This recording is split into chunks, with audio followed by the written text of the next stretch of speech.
I'm Lauren Bennett, 32 years old, and for most of my life, I've been the quiet afterthought in a family that thrives on appearances. The night everything changed began under strings of fairy lights, the kind that make every garden look more perfect than it feels. My father raised his glass, smiled that familiar tight smile, and said loud enough for everyone to hear Lauren try not to embarrass us tonight. A few cousins laughed. My mother looked down, and I felt the same invisible bruise form in the space between my ribs. I didn't argue. I didn't defend myself. I just set my napkin on the table, stood up, and walked away into the night air, my heels clicking against the stone path like punctuation marks at the end of a sentence I was finally done reading. Before I go any further, let me know where you're listening from in the comments, and hit that like and subscribe button if you've ever had to learn that sometimes silence is stronger than apology. I drove home with the windows down, the sound of laughter fading behind me, and thought about how I'd spent years trying to be the kind of daughter my father could boast about. In our house, success wasn't just admired, it was a religion. My brother Daniel, the Harvard surgeon, was the favored son. His framed diplomas filled an entire hallway. My sister Lydia, the corporate attorney, carried herself like a walking resume. They both followed the Bennett formula achievement, without deviation confidence, without color. I was the one who didn't fit. I painted on walls as a child, rearranged rooms for fun, and once turned the garage into a greenhouse for a science project. My parents called it a phase. I called it breathing. Our home was a place of polished wood floors and careful smiles. My mother believed in decorum the way other people believe in prayer.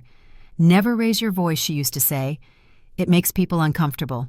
My father's version of love came through advice that always sounded like criticism. Be realistic. Don't make a spectacle. Pretty isn't practical. Those lines shaped me more than I realized. For years I thought blending in was the same as being accepted. When I was little, I'd show him my drawings, watercolor houses with wide porches and wildflower gardens, and he'd nod without looking up from his paper. "That's nice," he'd say, "but maybe try something useful next time." By high school, I stopped showing him anything. Still, I stayed close, attending every family dinner, every holiday brunch, convincing myself that if I just worked harder, they'd see me differently. In college, while Daniel studied medicine and Lydia interned on Capitol Hill, I took design courses at a small liberal arts school. I worked nights waiting tables using the tips to buy secondhand drafting tools. My father called it playing decorator. My mother would add softly, "He doesn't mean it, dear." But he did. Every word was deliberate.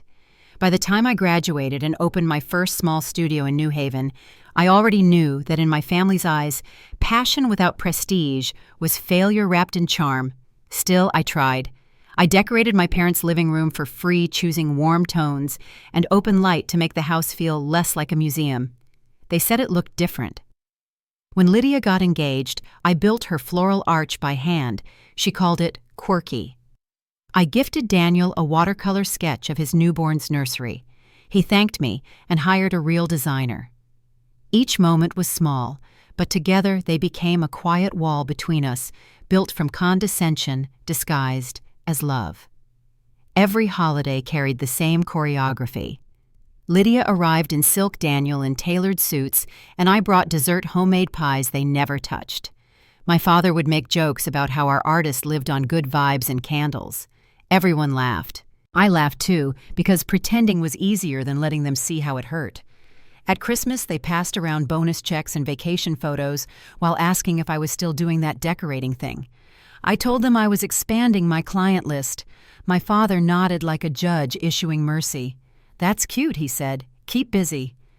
I told myself it didn't matter, that my work, small homes, intimate spaces, places that felt human spoke louder than their silence. But it did matter. Every dinner, every party, every time they treated my passion like a hobby, it chipped away at something inside me. And when my father made that remark at their anniversary, that careless cutting line in front of 50 guests, it wasn't a single wound. It was the weight of 1,000 small ones. After I drove away that night, I parked by the waterfront and sat there for a long time listening to the waves hit the rocks. I thought about how every insult had been wrapped in laughter, how every dismissal came with a smile, and how I had learned to shrink just to fit inside their approval. For the first time, I realized I was done being edited. The next morning, my phone filled with messages, my mother asking if I'd gotten home safely, Lydia saying I'd overreacted, Daniel sending a single thumbs-up emoji, his way of pretending nothing had happened. I didn't reply to any of them. The silence felt strange at first, like standing in a room where the air has just changed temperature. But underneath that quiet was something I hadn't felt in years: relief. I didn't know it then, but walking away from that party wasn't just an act of defiance. It was the first stroke on a new canvas, one that didn't need their permission to be beautiful. And soon enough, that silence they mistook for weakness would become the very thing that built the life I was meant to live.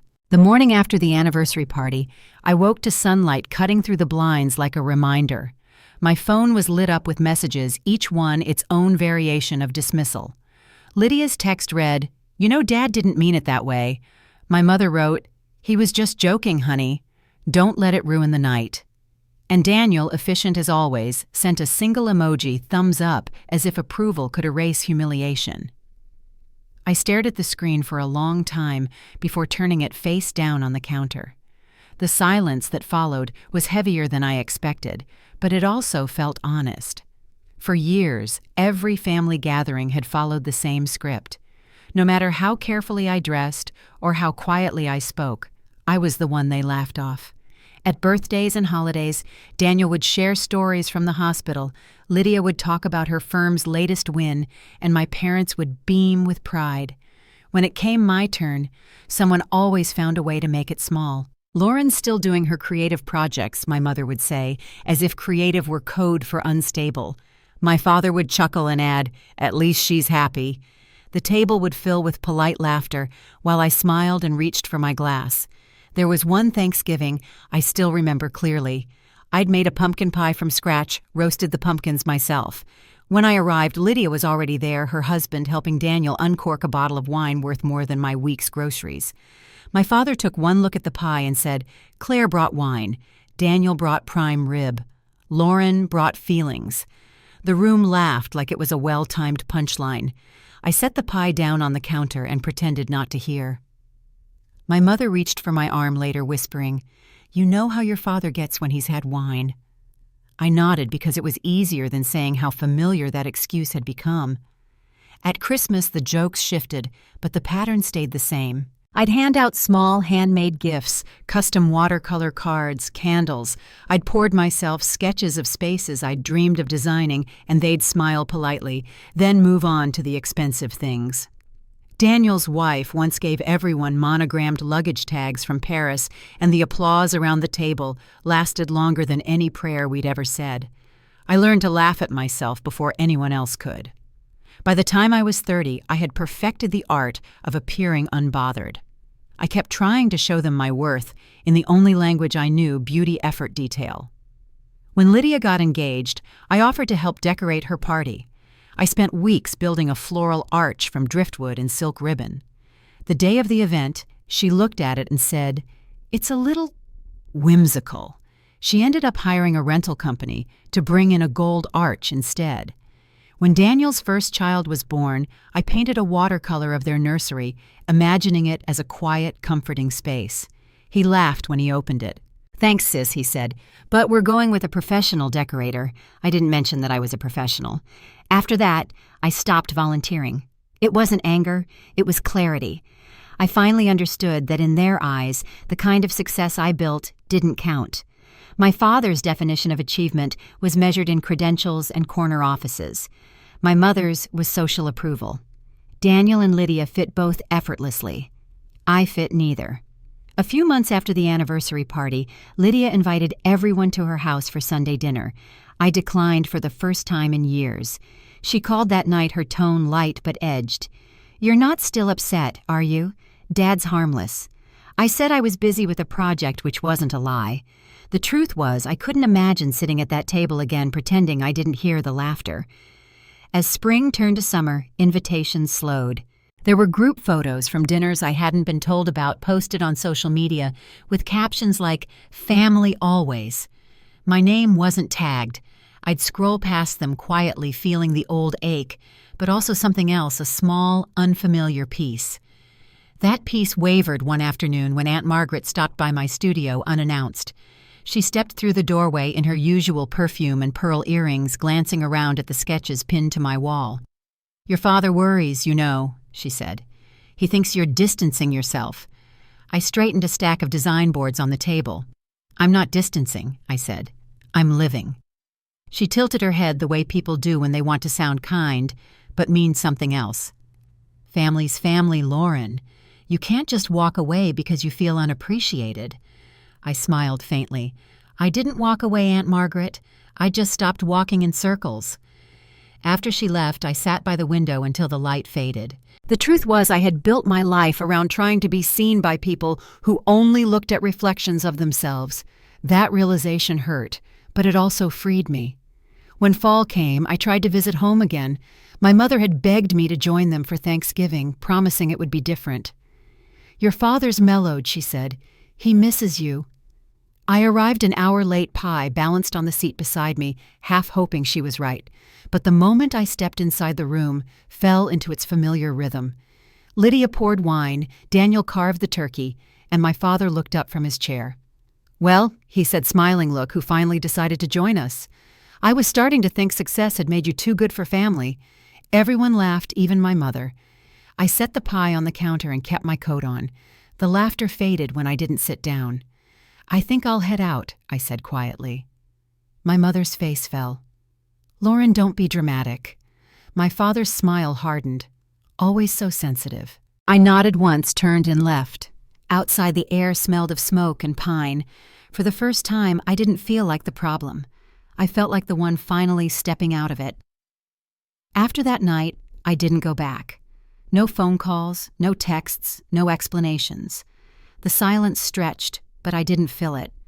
I poured myself into work, into the small studio that finally began to feel like home. Clients who once found me through word of mouth began recommending me to their friends.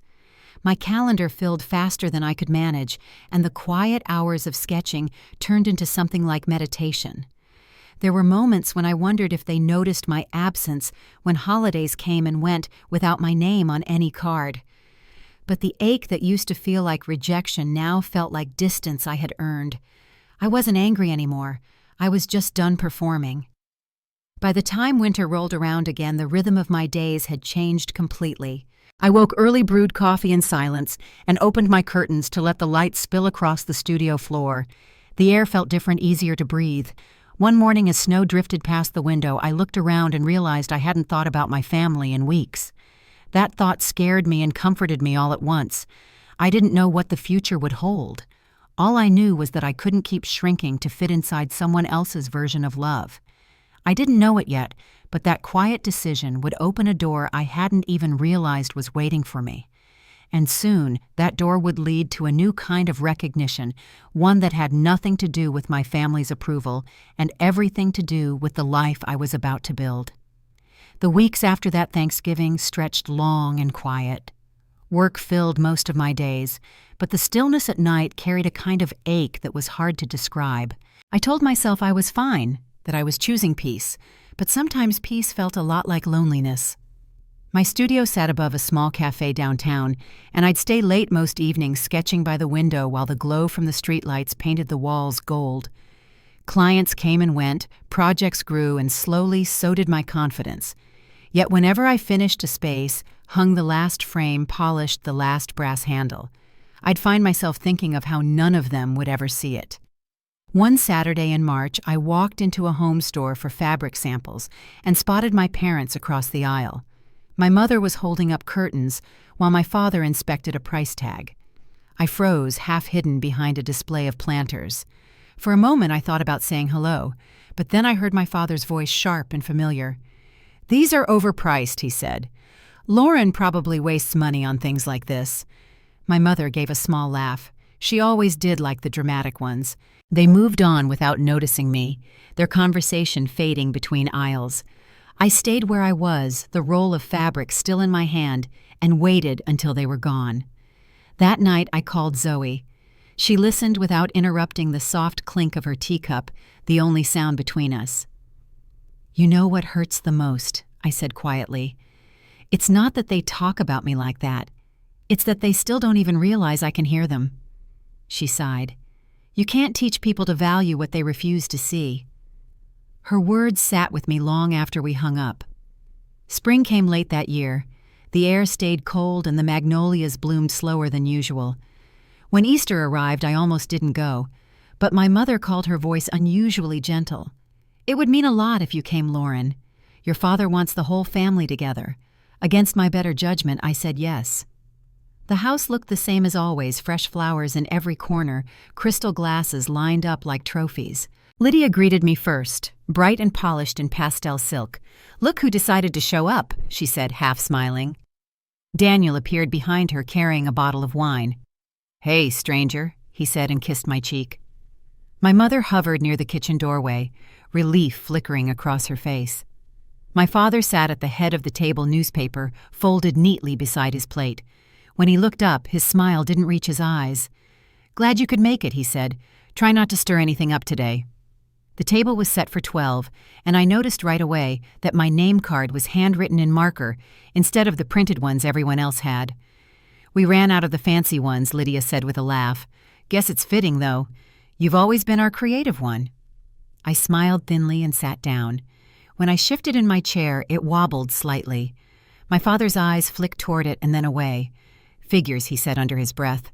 The meal went on with forced cheer. Conversations swirled around mortgages, vacations, new cars. I cut into my ham and kept quiet. Halfway through dessert, my Aunt Margaret clinked her glass. "You know, I always say it's a miracle all three of you turned out so different," she said, her smile sharp. "Daniel saves lives, Lydia defends them, and Lauren, well, she makes things look nice." The laughter that followed was soft but enough. I set my fork down, hands steady, even as my stomach turned. "I like what I do," I said calmly. "It helps people feel at home." My father chuckled. "People don't hire decorators for purpose, sweetheart. They hire them for polish." Lydia reached for her glass. "He's just teasing." But he wasn't. He never was. When dinner ended, I helped clear the dishes while the others lingered by the piano. My mother stood beside me at the sink. "You know he loves you," she said quietly. "He just doesn't always show it right." I looked at her. "Mom, when has he ever shown it right?" She didn't answer. Her hands kept moving under the running water, scrubbing a plate that was already clean. That night, I drove home with the window cracked open, cool air brushing against my face. The sky was clear, the stars bright, but I felt heavy. I thought about every version of that table through the years, the same laughter, the same jabs, the same ache that followed me home. By the time I reached my apartment, I knew I couldn't keep living on the hope that one dinner would feel different. Over the next few weeks, I poured myself into work again. I redesigned a boutique hotel lobby, blending soft wood tones and amber light to create warmth. When the project wrapped, the client hugged me, saying, "You made this place feel like it breathes." It was the kind of gratitude I'd never heard from my own family. The contrast stung and soothed all at once. Still, there were nights when silence pressed too close. I'd sit on my couch with a cup of tea, scrolling through photos of my latest project, wondering if my father would ever look at one and see more than pretty. When those thoughts got too loud, I'd visit Zoe's photo studio. She'd hand me a mug of coffee and say, "Tell me something good." So I'd talk about color palettes and light fixtures, and she'd listen like those details mattered. Sometimes that was enough to keep me going. Then came Mother's Day. I'd spent days building a vertical herb wall for my mother's garden, each planter box carved from reclaimed cedar. I stenciled her initials at the bottom corner, brushed in soft gold paint, and loaded it into my truck early that morning. When I arrived, the driveway was already full. Lydia was inside, handing my mother a designer handbag, while Daniel recorded the moment on his phone. The room was full of laughter and perfume. I waited until they finished, then carried my gift in through the side door. "What's this?" my mother asked, blinking. "A garden wall," I said. "You can grow herbs right outside the kitchen." I showed her how the planters locked into place, how the watering line worked. She nodded politely but didn't touch it. "That's nice, dear," she said, and turned back to admire Lydia's handbag. Everyone clapped. No one looked at the soil still on my hands. I left quietly, driving until the city disappeared in the rearview mirror. The further I went, the lighter the air felt. By the time I reached the overlook that faced the river, the sun was setting behind the trees. I parked, stepped out, and leaned against the hood of my truck. The world was quiet except for the wind and the hum of passing cars below. For the first time, I let the silence settle without fighting it. That night, back in my apartment, I sat on the floor, surrounded by sketches, half-finished projects, and the scent of cedar still clinging to my clothes. Every memory from that day replayed in fragments. The polite smiles, the applause for someone else. The quiet dismissal of what I'd built with my own hands. It wasn't just another holiday. It was a mirror showing me exactly where I stood. And somewhere between that realization and the sound of rain against the window, I understood what I needed to do next. It wouldn't be loud or dramatic. It would be quiet and deliberate, like the way light changes a room before anyone notices. What I didn't know then was that the silence I chose that night would become the foundation for everything that came after the first small step toward finally hearing my own voice without their echo behind it. I didn't plan on disappearing. It just happened quietly, one decision at a time. After that last Mother's Day, I stopped answering calls I didn't have the energy for. I stopped explaining myself. There was no dramatic announcement, no message to the family thread. I simply went still. The silence grew wide enough to breathe in. It started with missed dinners, then birthdays, then the holidays that had once left me drained for weeks afterward. The world didn't fall apart. It just softened. Work carried me through the early months. I took on a series of small residential projects, light, minimal spaces where people wanted to feel calm again. My designs became simpler, more intentional. The quiet in my own life began to show in my work. One evening, while finalizing a project for a lakeside cottage, I caught sight of myself in a mirror, hair tied back a pencil behind one ear, surrounded by sketches. The thought came to me so plainly, it startled me. I was happier than I had ever been. That fall, my landlord announced he was selling the building. I had 30 days to move. It felt like the kind of nudge I'd been waiting for, but hadn't named yet. Zoe came over that night with Thai food and a bottle of wine. We sat cross-legged on the floor, surrounded by boxes and takeout containers. "You don't have to stay here," she said between bites. "You could go anywhere now." I smiled. Anywhere, I repeated the word, sounding new in my mouth. By the end of the week, I had mapped out a plan. I packed the essential sketchbooks, tools, favorite coffee mug, and left everything else behind. I didn't tell anyone but Zoe. When she hugged me goodbye, she slipped a small envelope into my hand. "Open it when you get there," she said. Inside, later that night, at a rest stop, I found a single line written in her handwriting. "You deserve a place that feels like you belong." I drove west without looking back. The miles blurred into a quiet rhythm, long stretches of road gas stations, unfamiliar skies. Somewhere past Chicago, the air shifted. By the time I reached the Oregon coast, the world smelled like salt and pine.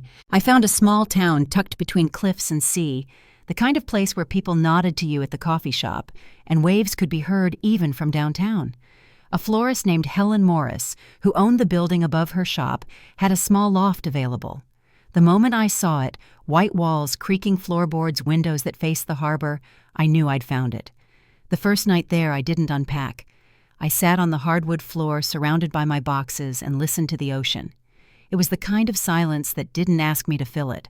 I slept better than I had in years. Mornings became sacred. I'd wake early, make coffee, and walk barefoot across the cool floors to open the curtains. Sunlight spilled through the glass, catching dust in golden ribbons. I started sketching again, not for clients, not for deadlines, but because it felt like breathing. The weeks blended gently. I took long walks to the market, learned the names of the shopkeepers, and found a small trail that wound through the cliffs behind my building.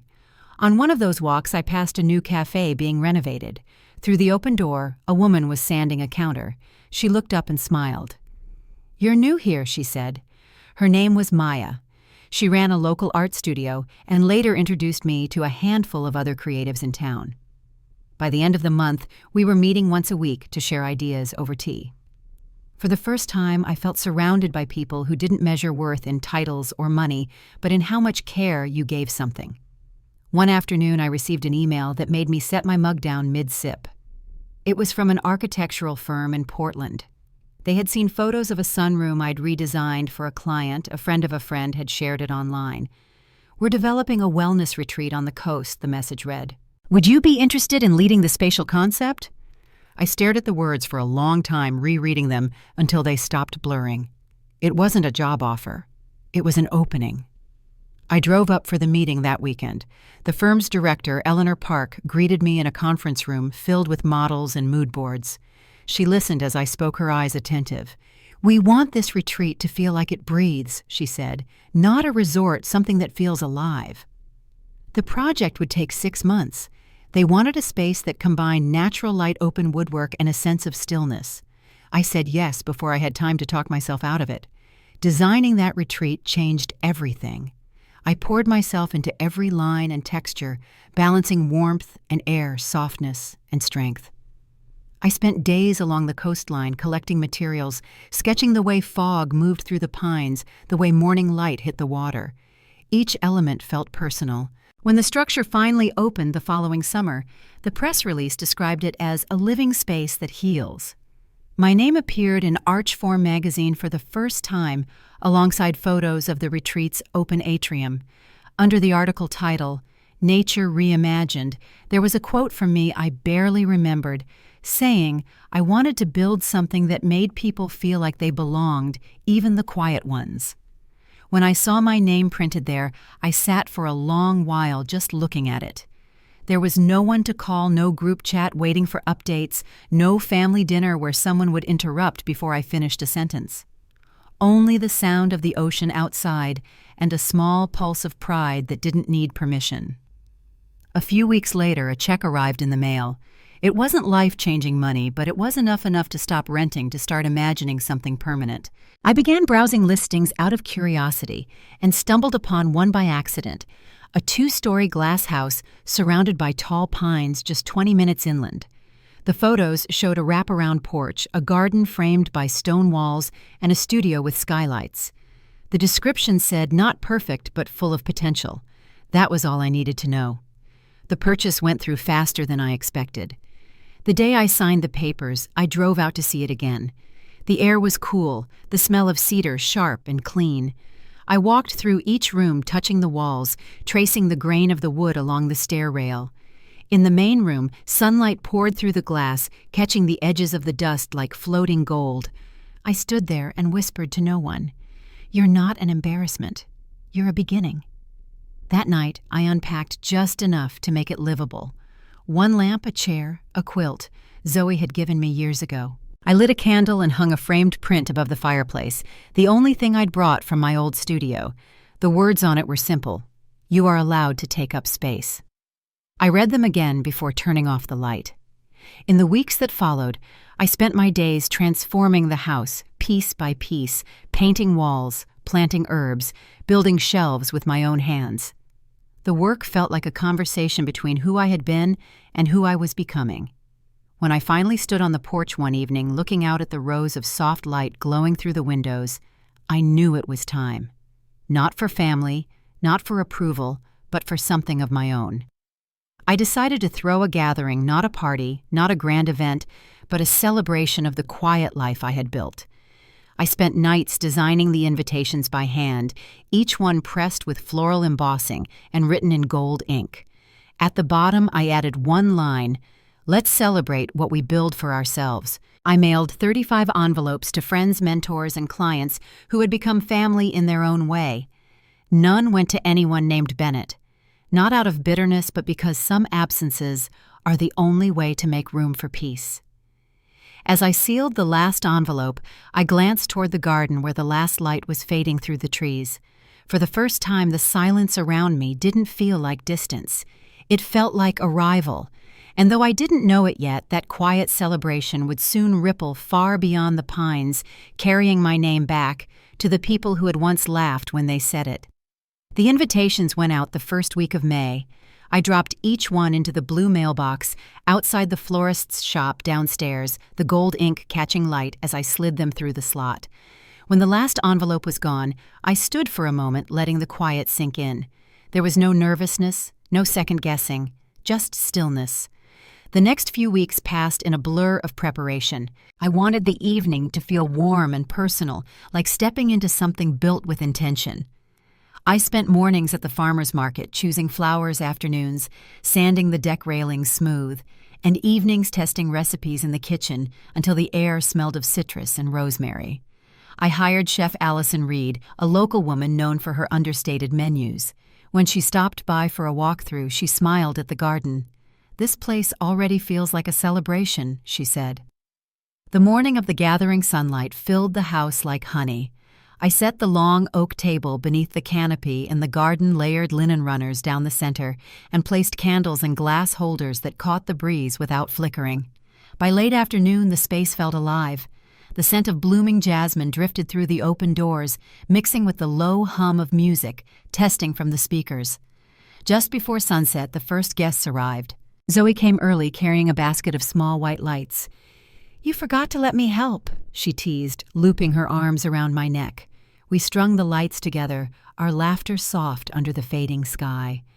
Soon the driveway filled friends from design school, a few clients who'd become close over the years, mentors who had encouraged me when my confidence wavered. They came one by one, each hug grounding me further in the life I had built. The garden glowed as dusk settled. The lights shimmered through the leaves and soft jazz drifted from the speakers. Allison's staff moved quietly, serving roasted vegetables, seared salmon, and lavender creme brulee on handmade ceramic plates. Every detail felt like a reflection of something I had once imagined but never thought I'd live inside. At one point, I stepped back near the patio doors just to take it in, the laughter, the warmth, the golden light spilling across faces that actually saw me. Zoe noticed and came to stand beside me. "You realize this is your homecoming, right?" she said. I smiled faintly. "No," I whispered. "This is the first time I've arrived." Someone snapped a photo, then me barefoot on the porch, a glass in hand, the garden behind me glowing in soft gold. Later, Zoe posted it with the caption, "She was never lost, just never allowed to lead." By morning, the post had spread farther than either of us expected. Messages filled my phone, old classmates, former clients, even people I hadn't spoken to since college. Most were kind. "You've always had that magic touch," one wrote, but tucked between the familiar names were a few I hadn't seen in months. Lydia Bennett, Daniel Bennett, Mom, Dad. The first message came from my mother. "I saw the pictures. The house looks expensive. Why didn't you tell us?" Lydia's followed minutes later. "You really planned a whole event and didn't think to invite your family." Daniel tagged me in an old photo of us at Christmas with the caption, "Some people forget their roots." And then came my father's message. It was just a screenshot of Zoe's post followed by one line. "So this is who you are now." No question mark, no greeting, just quiet accusation. I sat at the kitchen counter phone, face down, coffee growing cold beside me. There was nothing to reply to, nothing left to explain. They hadn't asked about my life in more than a year, where I was living, what I was building.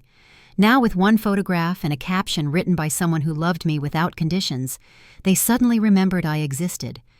By the end of that day, the family group chat, long silent, flickered back to life.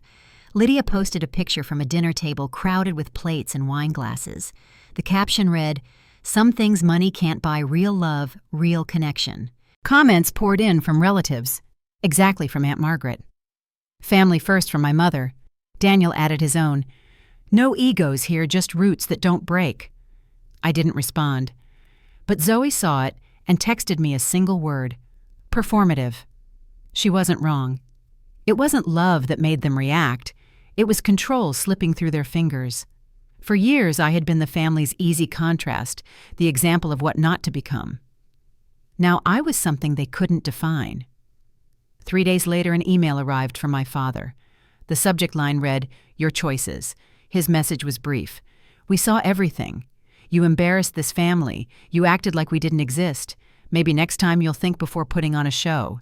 You should know people are talking." People were talking, but not in the way he thought.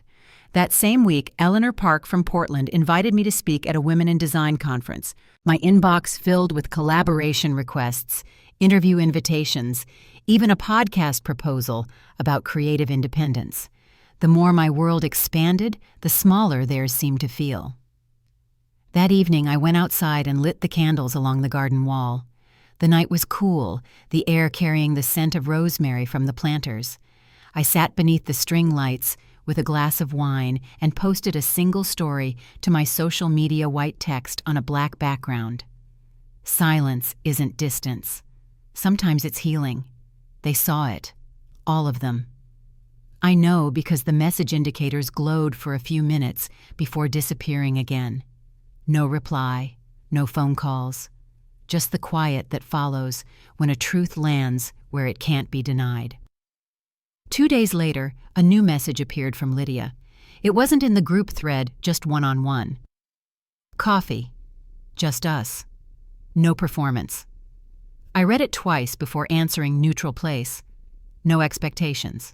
When we met, it was at a small cafe tucked between a bookstore and a flower shop downtown, the kind of place that smelled like espresso and fresh paper. Lydia was already there stirring her drink, her shoulders tight. "Hey," she said when I walked in. I sat across from her. "Hey." For a while, neither of us spoke. Then she let out a shaky breath. "Look, I know we've been awful. I won't defend it. But seeing that party, seeing you happy without us, it felt like a slap." I raised an eyebrow. "A slap?" She nodded. "We were excluded." I took a slow sip of coffee. "Lydia, I've been excluded my entire life. From jokes, from conversations, from mattering. That night wasn't revenge. It was the first time I celebrated myself without apology." She stared down at her cup. "You always scared us, you know," she said finally. "You never fit the plan. You were unpredictable." I almost smiled. "You mean I didn't follow the family formula?" She looked up, eyes softer now. "Something like that." After a long pause, she asked, "What would it take for us to try again?" I leaned back, measuring my words. "You don't get to rewrite me. You don't get to call me sensitive and then ask me to laugh it off. If you want to be in my life, you come in as an equal. No hierarchy, no performance, and absolutely no expectations of access." Lydia nodded slowly. "Okay," she said quietly. "That's fair." She didn't ask to see the house, didn't ask for introductions or favors. Just one question before we left. "Can I try to do better?" I met her eyes. "You can try."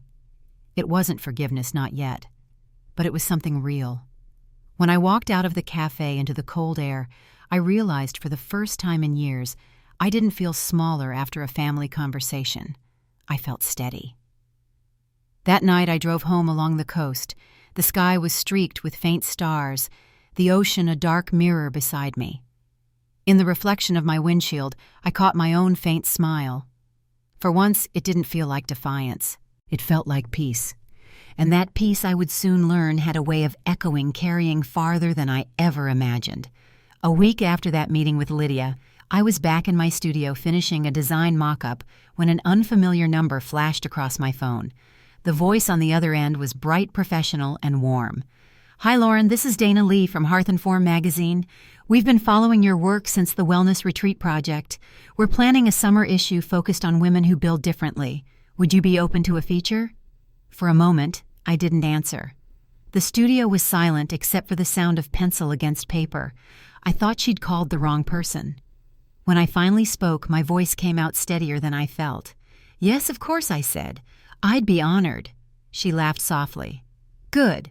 We want to photograph your home and hear your story, how you built a life that reflects your work. We'll send a photographer next week if that works." I agreed, thanked her, and hung up. Then I sat there in the stillness, letting it sink in. The following Thursday, a small team arrived, a photographer, an assistant, and Dana herself. They were kind and careful, moving through the house as though it were something sacred. The photographer adjusted the lighting in my studio while Dana watched quietly. "You designed this place yourself?" she asked. I nodded. "Every inch." She smiled. "It shows." They spent hours capturing the light as it moved through the windows. At one point, Dana asked me to stand barefoot near the skylight, paint smudges still on my fingertips. "Don't pose," she said. "Just be in your space." Later, over coffee at my kitchen table, she asked about my inspiration. I thought about all the years I'd spent trying to fit inside someone else's expectations, about how silence had once felt like failure. "I guess I wanted to build places for people who've been told they take up too much space or not enough," I said finally. She nodded, jotting down the words. When the article came out 2 months later, I almost didn't open it. Zoe was the one who sent me the link, her message full of exclamation marks. "Page 4, go look now." I clicked. There it was, a full spread of my studio bathed in sunlight, the caption reading, "Lauren Bennett, 33, designs the way she lives deliberately and without asking for permission." The piece was called "The Space You Build for Yourself." Dana had written it beautifully.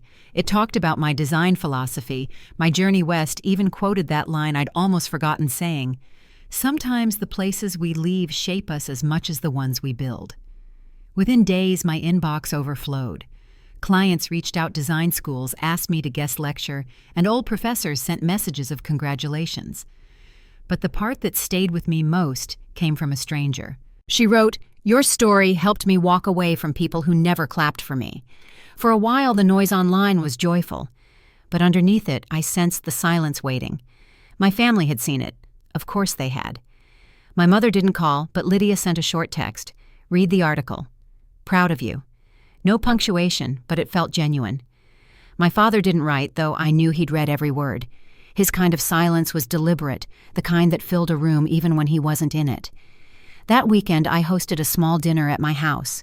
Just a few people, Zoe, my mentors, a couple of colleagues from Portland.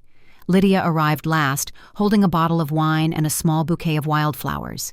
She looked different, less polished, more human somehow. "Congratulations," she said, handing me the flowers. "I thought these felt like you." Dinner was easy, full of laughter and soft music. When the plates were cleared and candles burned low, most guests drifted toward the garden. Lydia stayed behind, running her fingers along the spines of books on my shelf.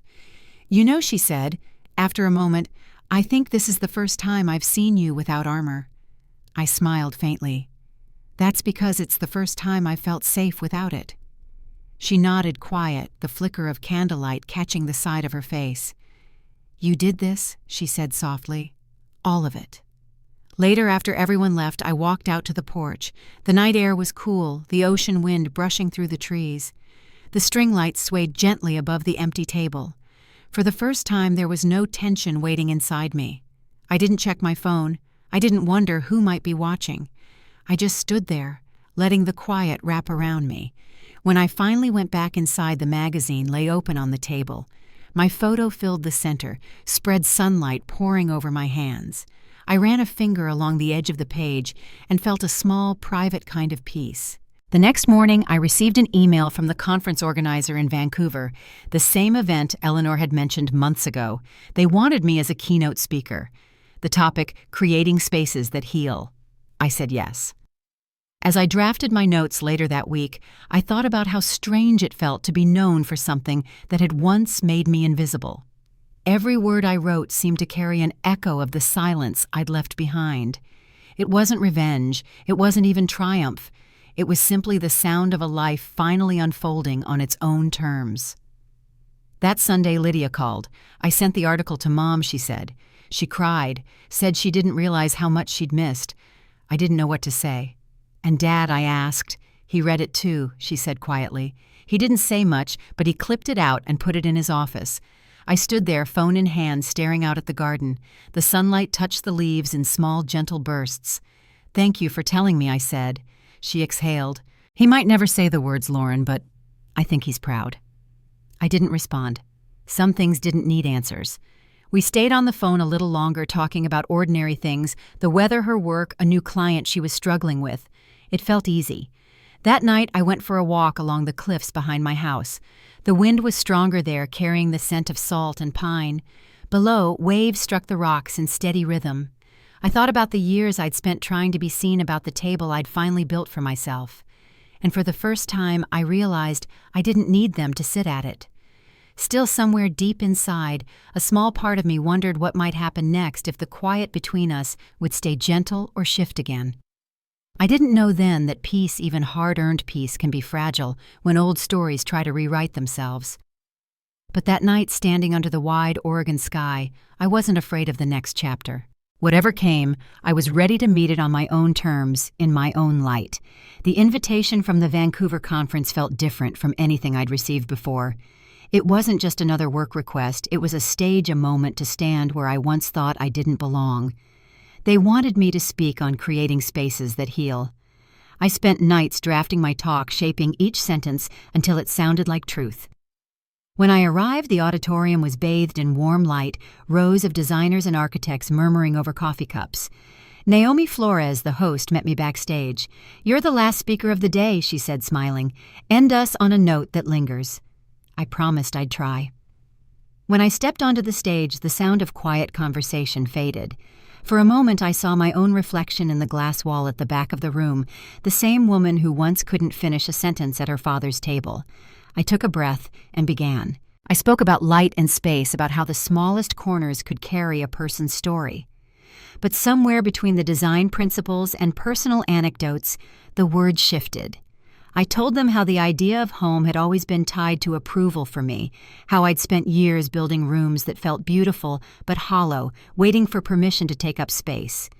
And then I told them what I'd learned, that healing doesn't come from making others comfortable. It comes from creating a space where you can finally breathe. When I finished, the room was silent for half a second, then filled with applause. Some people stood, others wiped their eyes. I didn't expect that. I just smiled and nodded, grounding myself in the weight of the moment. Afterward, Naomi hugged me and whispered, "You didn't just talk about design, you told people how to live."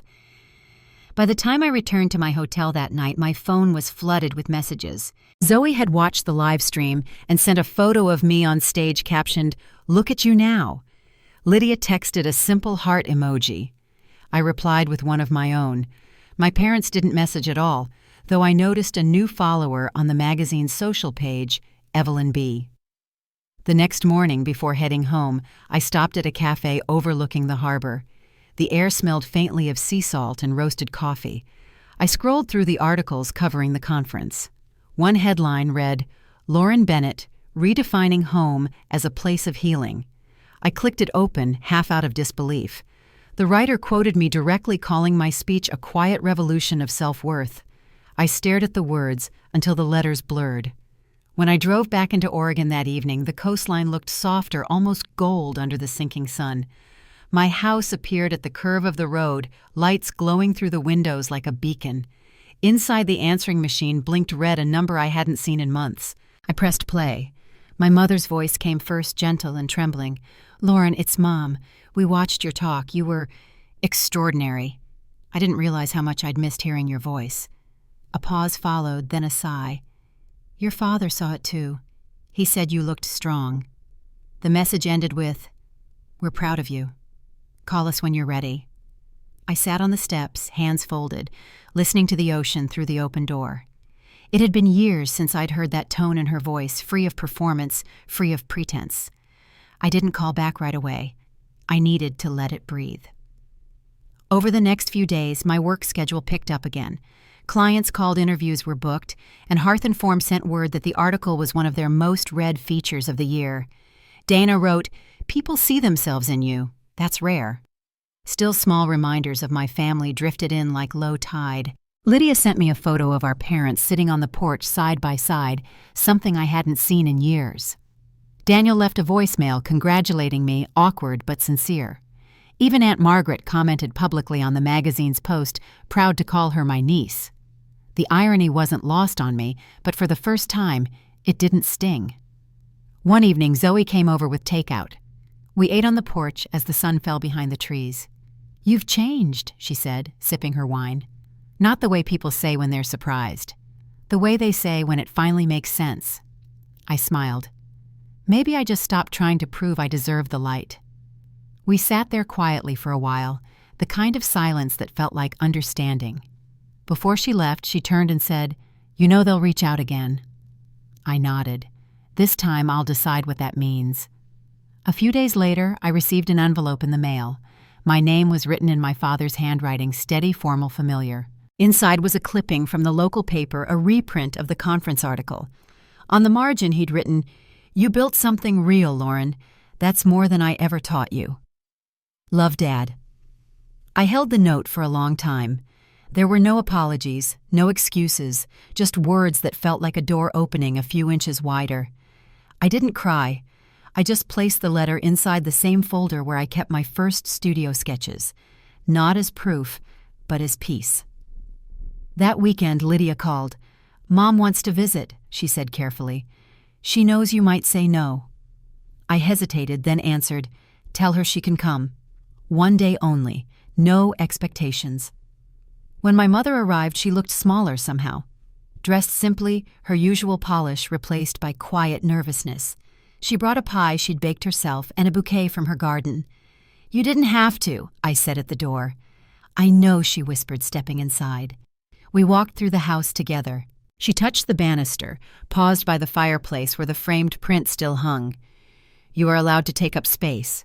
She smiled faintly. "You finally believed it," she said. We sat at the kitchen table drinking tea, speaking softly about everything and nothing. There were no apologies, no revisiting old wounds, just small talk that felt strangely gentle. Before she left, she hugged me for the first time in years. "You look happy," she said. "I am," I answered. After she drove away, I stood on the porch watching the taillights disappear down the road. The wind carried the faint scent of sea salt and pie crust. For a long time I stayed there, letting the calm settle in. I knew we weren't healed, not yet. Some distances can't be crossed in one afternoon, but that visit wasn't about closure. It was about recognition, about seeing each other without armor. And as the lights flickered on in the house behind me, I felt something new taking root, a quiet balance between who I'd been and who I'd become. I didn't know it yet, but that small piece would be tested one more time before the story was fully written. The days after my mother's visit moved gently, like the tide easing back after a long storm. For the first time in years, I didn't feel the weight of waiting for a call or an apology. There was no anger left, just the quiet understanding that some things had already been said without words. Lydia checked in every so often, sharing small updates about work or sending photos of the garden our parents had started tending again. Even Daniel called once, a short, awkward conversation that ended with, "I'm proud of you, sis. It wasn't perfect, but it was enough." Summer came early along the coast that year. The evenings were long and warm, the ocean wind carrying the scent of salt and cedar. I spent most nights on the porch, sketchbook in hand, candle flickering beside me. The life I'd built felt steady now, no longer something I had to protect, but something that stood on its own. One afternoon I received a letter in the mail. The handwriting was unmistakable, my father's careful and firm. Inside was a short note on thick paper. I saw the new article. "You've built a life worth admiring. I may not have understood you before, but I do now." Beneath the signature he'd written one more line. "You were never the embarrassment. I was." I read it twice, folded it neatly and slipped it into the same drawer where his first note rested. There were no tears this time, just a long, steady breath and a quiet sense of completion. That weekend, I decided to host one last dinner before the season changed, a small gathering of people who had walked beside me through the hardest years. Zoe came early with her camera snapping photos while I set the table. Lydia arrived carrying a basket of bread she'd baked herself. Even my mother called that afternoon to wish us a beautiful evening. It wasn't a grand reconciliation, but it felt like peace was learning to speak softly again. As twilight settled, we ate under the same string lights I'd hung for my first gathering. The table glowed with candlelight laughter, spilling easily into the warm air. At one point, Zoe raised her glass and said, "To the woman who built her own home and taught the rest of us how to do the same." I felt the lump in my throat rise, but all I could do was smile. Later, after everyone left, I stayed outside a little longer. The night was still, the stars sharp against the dark sky.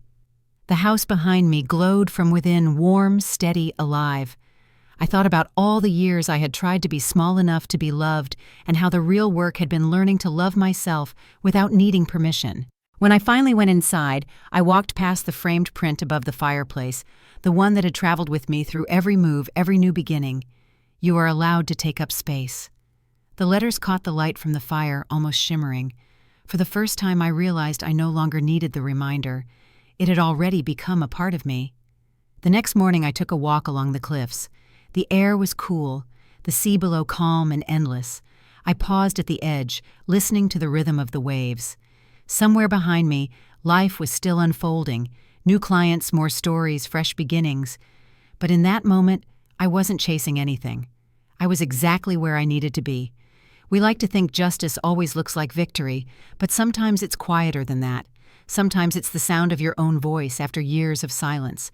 It's walking away from the people who never saw you and realizing they don't define your worth. It's forgiving yourself for the years you spent waiting for approval that was never yours to earn. I still keep in touch with Lydia.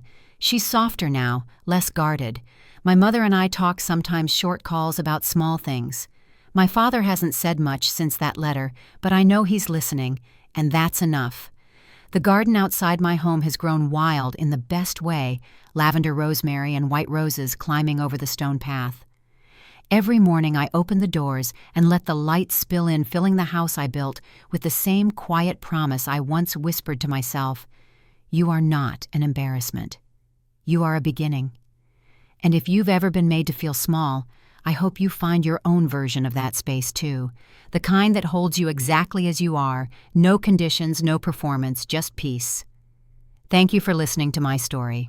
If it reminded you of something in your own life, share it with someone who might need to hear that healing doesn't always come loud. It often arrives softly, one honest choice at a time.